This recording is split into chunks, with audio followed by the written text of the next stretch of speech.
Eventually, we had wanted to come back to the Midwest. My parents were still living on the farm in Iowa.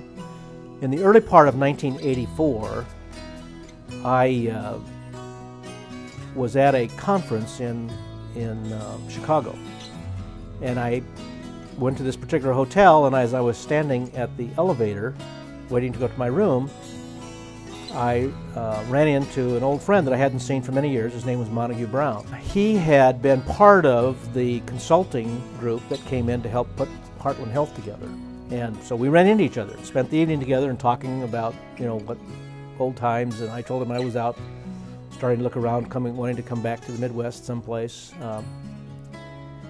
And he said, "Do I have a deal for you?"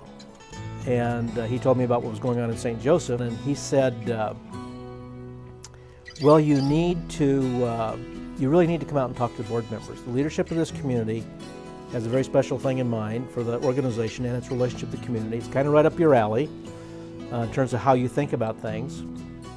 And it would be a good experience for you to come out." So I said fine, because I trusted him. So on the first trip out, they invited my wife, Leslie, to come along with, and which was a little strange to me, because normally they would vet candidates, and then later on, if they're interested, then they would bring the spouse. And when Les was here, they treated her so well and were so nice.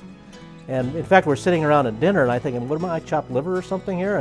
And they're all over Les in terms of what she liked to do and her interests and what a great community is, and on and on. And so we get back on the plane to go back to Rochester, and she says, "We're moving to St. Joe." I said, "Oh, I don't think so." She said, "Oh yeah, we're moving to St. Joe." So we came to St. Joseph in August of, I think, 1984. At that time, you don't know what your life is going to bring. I assumed that I would have 2 or 3 more jobs before my career was over, and I said I didn't want to go through a merger again, because mergers are so emotional, and people don't like you when you make changes and all that stuff. And we spent the first 5 years or so working on all the stuff you do when you merge organizations. If you've ever been involved in merging a school system or a church or anything like that, it's just emotional. But we had a lot of help and worked our way through all of that.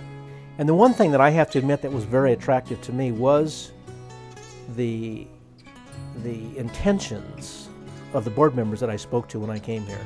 Heartland's going to be such a significant organization that we want Heartland, and therefore our CEO, to provide leadership to not only healthcare but to the economic vitality of the region, to participate in the right way, that kind of thing.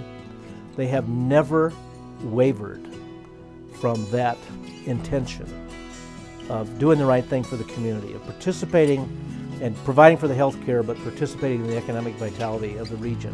Year after year, the organization just continued to grow, and Les and I, once in a while would think about, do we want to end our career here? And it always came to the conclusion that this was a great organization and a great place to live, and we got terrific friends here. And so the bottom line is that 25 years later, it's kind of been, this is my whole career. And during the time that I've been in St. Joseph, like when I was in Rochester, like when I was in Minneapolis, I was heavily engaged in the community, saw that as part of the work of leading healthcare organizations. And when you enjoy what you're doing so much, it's hard to know when you're working and when you're not. And I've just been fortunate to have one of those jobs, one of those careers where it truly is just like every hour of every day is something. I can never in my career remember going to work that I didn't look forward to the day.